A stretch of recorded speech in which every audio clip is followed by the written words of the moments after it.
अस्सलामुअलैकुम दोस्तों, सज्जनों ते बेलियो, मेरे मित्रों।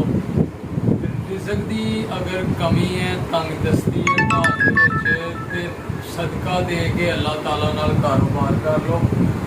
अल्लाह ताला ने कहा कि सदके नाल माल च इजाफा होएगा, कारोबार बढ़ेगा, फुलेगा, फलेगा।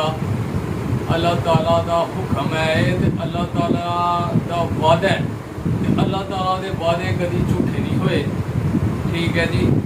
ते रिज़्क च कमी दूर करने का एक होर तरीका है कि अपने जिहड़े घर वाले ने ना, वो बच्चे बीवी उन्होंने सारिਆਂ ਨੂੰ जगाओ, नमाज पढ़ाओ। नमाज वास्ते कहना भी रिज़्क च बरकत हुंदी है, यानी कि तंग दस्तियां दूर हुंदियां ने। ते तलूए फजर तो लैके तलूए आफ्ताब तक अपने बच्चों को, बीवी को सौन नहीं देना। वो जागते रहन, नमाज पढ़न, तलावत कलामे पाक करन, विरद वजीफे करन। ये भी रिज़्क च जिहड़ी है वो बरकत हुंदी है, तंग दस्तियां दूर हुंदियां।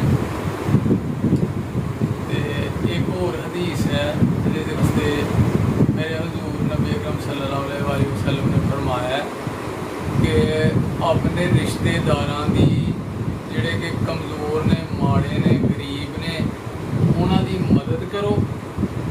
अगर उन्हां दियां बच्चियां जवान ने तो उन्हां दियां बच्चियां दी शादियां अपने जुम्मे ले लो, उन्हां दियां शादियां करो। अपने उन्हां दियां जिहड़ियां भी मुश्किलां होणगियां, उन्हां दियां मुश्किलां हल करने की कोशिश करो। ते तुसीं उन्हां दियां मुश्किलां हल करोगे, अल्लाह ताला तुहाड़ियां मुश्किलां हल करेगा। ते रिज़्क च भी इजाफा होएगा ते अल्लाह ताला राहां खोल देगा, बरकतां ही बरकतां होणगियां। ठीक है दोस्तों। रिज़्क च इजाफा करने का एक होर जरिया है कि निकाह करो। जिहड़े बच्चे तुहाडे जवान हो गए ने, उन्हां दा निकाह करो। साढ़े एक इत्थे रिवाज है कि जी निकाह नहीं करना, शादी नहीं करनी है। जे बच्चे अपने पैरों पर खलो जान, कोई कारोबार करन ते फिर उन्हां दी करांगे शादी। अपने जोगा तो कमा नहीं सकता, तो जिन्हों लियाना है उन्होंने कितों इन्हें खिलाना है। लेकिन निकाह करोगे ना तो अपने पैरों पर भी मुंडा खलो जाएगा, अल्लाह ताला राहां खोल देगा। तो जिन्हें आना है उन्हें अपना रिज़्क लैके आना है, तो सारे हालात बेहतर हो जाएंगे। ये भी अल्लाह ताला का हुक्म है। एक होर वजीफा है रिज़्क च इजाफा करने वास्ते, तंग दस्तियां दूर करने वास्ते, कि नमाज मगरब तो बाद सूरह कौसर की तलावत करो, विरद करो। 21 मरतबा नमाज मगरब तो बाद 21 मरतबा सूरह कौसर की तलावत करनी है। अव्वल आखिर दुरूद शरीफ पढ़ना है। तो रिज़्क दियां बरकतां, फिर रिज़्क अल्लाह ताला रिज़्क दियां राहां खोल देगा, बरकतां ही बरकतां होणगियां। घर ते भी बरकतां दा नज़ूल होएगा।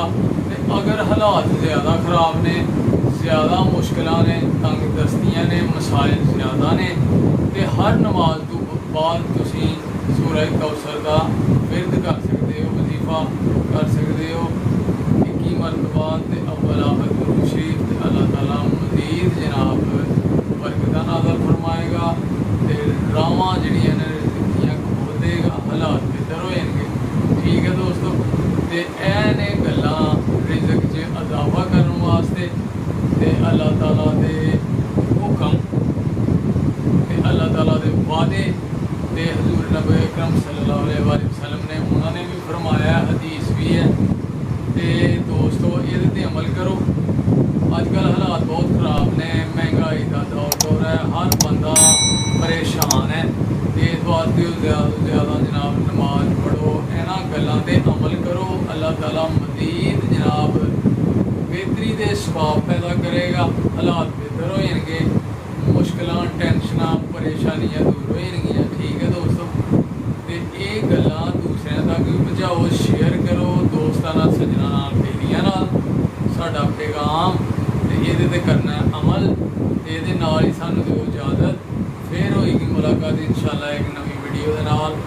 अपना ते अपने प्यारों का रखना है ख्याल, माँ बाप की करनी है सेवा, नमाज जरूर पढ़नी है, सानू भी रखना अपनी दुआवां जी याद। ओके फिर अल्लाह हाफिज़, अस्सलाम वालेकुम।